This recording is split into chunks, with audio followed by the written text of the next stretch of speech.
The Silo, 1971. Uncut. In the summertime, we like to go up on the roof of the apartment building.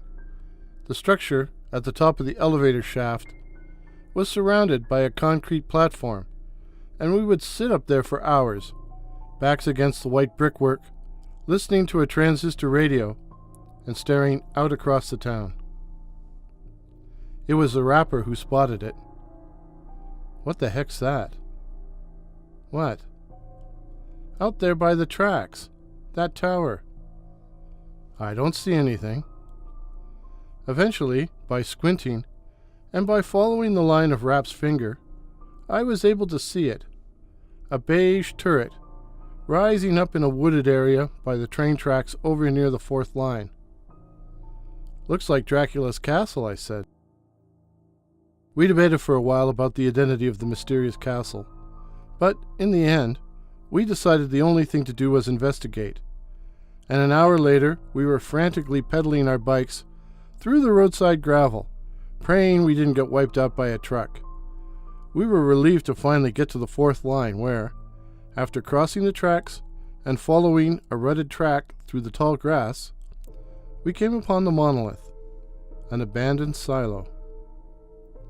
It was built of concrete, the round sides weathered to a beige finish. The top, where the conical roof had been, was now open to the sky. It was surrounded by the remains of the foundation, which included a partial cement floor over a space large enough for me to stand up in. After parking our bikes against the foundation, the rapper and I entered the lower section through a gap in the wall, which may have once held a pair of double doors. "What is this place?" I asked. It felt cold and clammy after being out in the hot sun, which made me add, "It feels like a crypt." "This must have been where they stored the grain," Rap said. "Stinks in here anyway," I added, for in addition to the chill, I had become aware of a fetid odor. Who knows what else I may have said, but at that moment our attention was distracted by the sound of an approaching car. "Someone's coming," Rap said, as if I hadn't noticed. We stepped out into the sunlight, which momentarily blinded us. When we had finished squinting, it was to see an enormous black 1950s tank crawling down the dirt trail towards us. The front grille, which resembled a huge grimace, was a dead giveaway as to the model. "Buick," I said, a statement, not a question. "Yeah, 1951, Rap agreed. This was an auto town, so we knew all the cars. The Buick pulled up close to the foundation, where the shorter grass made a sort of clearing. The guy who climbed out was tall and incredibly thin, and dressed entirely in black, including a turtleneck, even though it was hot as hell outside. His dark clothes and mop of black hair set off the pallor of his face, which had large, bloodshot eyes and needed a shave. In short, he didn't look like anyone I'd want to mess with. "This is private property, boys," he said without preamble. "You'll have to leave. Now." "You own this place, sir?" Rap asked, kind of smart alecky. He always did have a big mouth. "This is private property. You have to leave.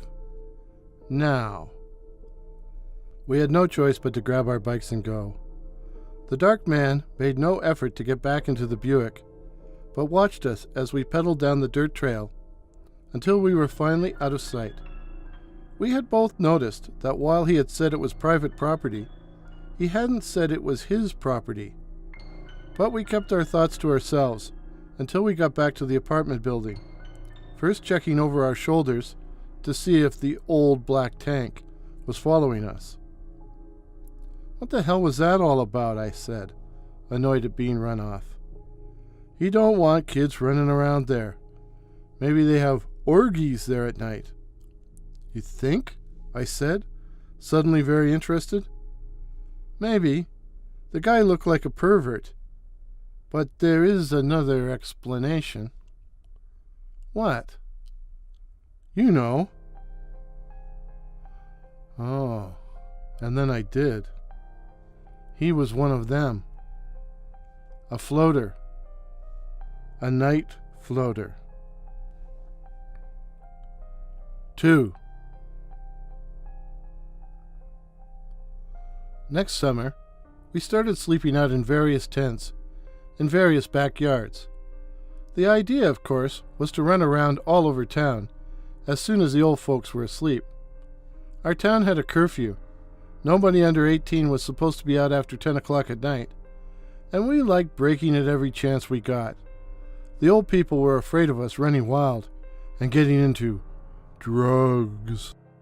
So we roamed the midnight streets, or at least we went to Tim Hortons. We had figured out that a person under the age of 18 wasn't in violation of the curfew, technically, if they were going to or coming back from a specific destination.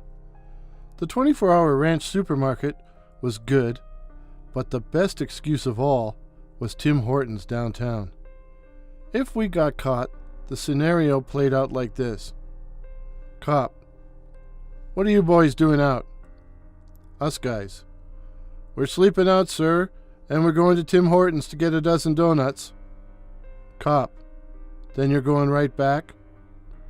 Us, in unison: "Yes, sir." Cop: "Well, don't let me catch you out again, running around." Us: "Yes, sir." Sometimes we did go to Tim's if we had money, but even if we bought 12 assorted, we ate them while running around the early morning streets. On this particular evening, we had smokes. Export A. We found seats on a bench outside the public piss pots in Forster Park and lit up, me doing my very best not to start coughing again. "Hey man," Ricky jeered, "you're not going to barf again, are you?" "What, smoking never made you feel ill?" "Nah. Bull roar!" From our vantage point, we could watch any cars passing along the road in front of the park. Not surprisingly, there was very little traffic, even though this was a 3-shift factory town. We were looking in particular for cop cars, Ford Galaxies with their distinctive rectangular taillights. 2 or 3 vehicles drove quietly past when we saw a vintage car I instantly recognized. "Rap," I whispered. "Do you recognize that thing?" "Eh?" boomed Ricky. "Shh. It's that guy from out at the silo." "Put the butts out," I said quietly. "Why?" "He can see them glowing in the dark." We watched as the black 51 Buick crept to the curb at a funereal pace, stopping at the foot of the path leading past the tennis courts into the interior of the park, and us. After a moment, the driver's side door opened, and by the light of a nearby street lamp, we could see a tall man, dressed entirely in black, get out and begin to look around, cocking his head to one side, as if he was sniffing the air. As he looked around, I caught the reflection of a pair of red eyes.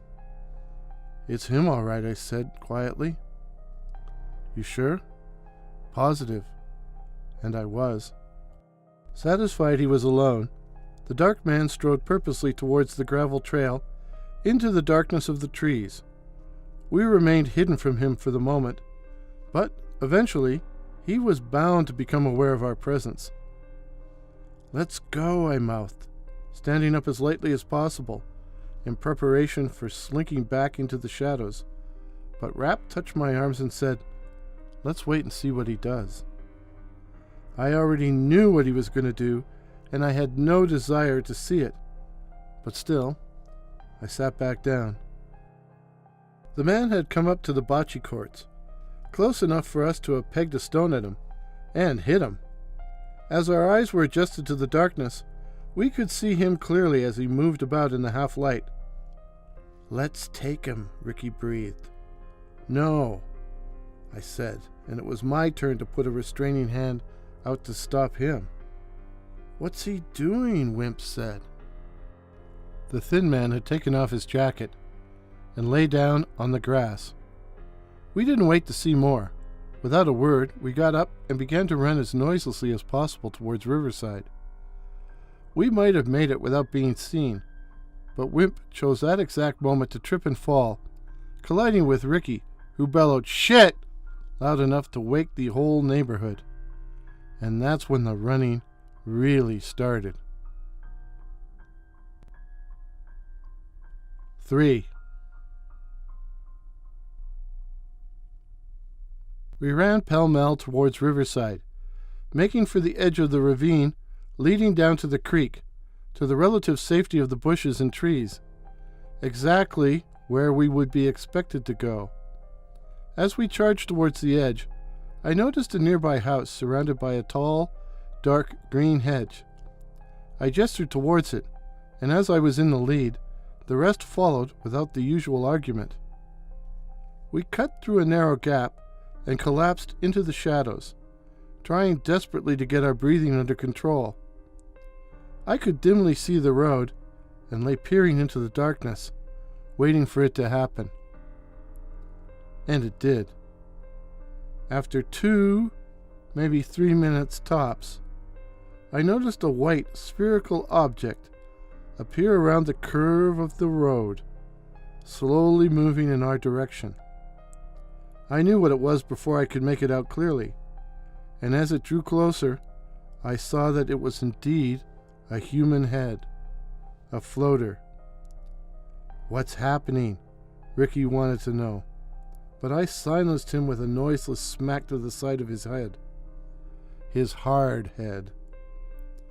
The man's face was gaunt, almost cadaverous. The pale skin was pockmarked, and he needed a shave. The bulging eyes had a reddish glint, his mop of black hair flowing out behind him as he moved through the warm night air. I had seen him before, and the thought that he might know me, know who I was terrifying. As I watched in petrified silence, I could see his small nose flaring, as if he was sniffing the air, and I wondered, in sheer terror, if he could scent us. And I was sure we had probably left a pretty ripe trail. He coasted along the edge of the ravine, and I saw that I had been right, that he had figured we would have taken to the creek and its many trails, where he could have attacked us at will. A car drove by, and he floated into the shadows, only to emerge once the street was clear. He was heading in our direction. His movements reminded me vaguely of a nightmare or bad dream I had had many, many, many years ago. We were trapped.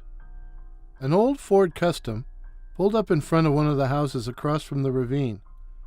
It looked like there were a couple of guys sitting in the front seat, sitting and talking, and not in any hurry to move from their position. I couldn't hear what they were talking about, just voices, but I could hear the car radio and even recognize the song that was playing, Black Magic Woman by Santana. The floater had completely disappeared into the shadows, although I thought I caught a glimpse of something white flash through the trees near the other end of the curve. "Come on," I whispered, pushing my way back through the hedge, heading in the opposite direction from that taken by our pursuer. We ran lightly along the grass at the edge of the lawns, rather than on the hard asphalt, in an effort to keep the noise down. We looked for cars constantly, but now we were not just wary of Ford Galaxies, but were also on the lookout for vintage Buicks. We made it back without incident, and didn't leave the tent for the rest of the night, sleeping instead of talking. 'Cause talking might attract things. Things we didn't want to attract. 4.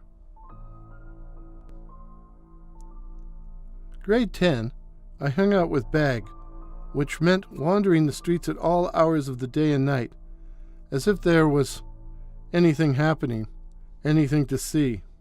Ha ha. There wasn't, but we still tramped all the highways, byways, and alleyways. It was a really dirty winter. No snow, but squalls of cold, benumbing rain right off the lake and down the back of my neck. We spent a lot of time in Tim's, teasing the girls behind the counter and reading the latest atrocities in the scandal sheet. But as coffee cost money, and we were often broke, we spent a lot of time outside. One of our favorite spots was the park by the lake, especially on those wild, tempestuous nights when the dark waters had been whipped into frenzy by a nocturnal gale. In the middle of the park, there was an old, weather-beaten gazebo, its green paint chipped and faded, and we would sit there on the picnic table, strategically placed in the center of the floor, and listen to the huge breakers crashing into the rocky shore. It was often too cold to smoke, and so we would just sit there, listening and talking about all the things we were going to do once we fled this turkey town. On a Hyperborean night in late November, we were passing the Dominion store on our way to Tim's when I noticed a familiar vehicle heading west on Lakeshore. A black 1951 Buick. "You see that thing?" I muttered, a stab of cold fear making me keep my voice down. "That old Buick," Bag said, gesturing towards the car, which was moving slowly in the downtown traffic. "Don't look at it," I barked, practically jumping out of my skin. "Why not?" "I'll explain." And later, as we sat with our double-doubles at the picnic table in the gazebo, I told him the whole story of the Nightfloaters, or at least all I knew about it, from personal experience. "Is this really true?" Bag asked, his arching eyebrows looking even archer than usual. "Everything I've told you about this is true. How come I never heard about it?" "I don't know. I've often wondered about that myself. We're older now, adults really, but we never really talked about them that much, even when we were kids, like we were afraid to mention them. I've never really heard any of the old people talk about them." "I've got an idea," Bag said. "This is too good an opportunity to miss." And, like a fool, I listened to him, as I always did. Like a fool. Fool.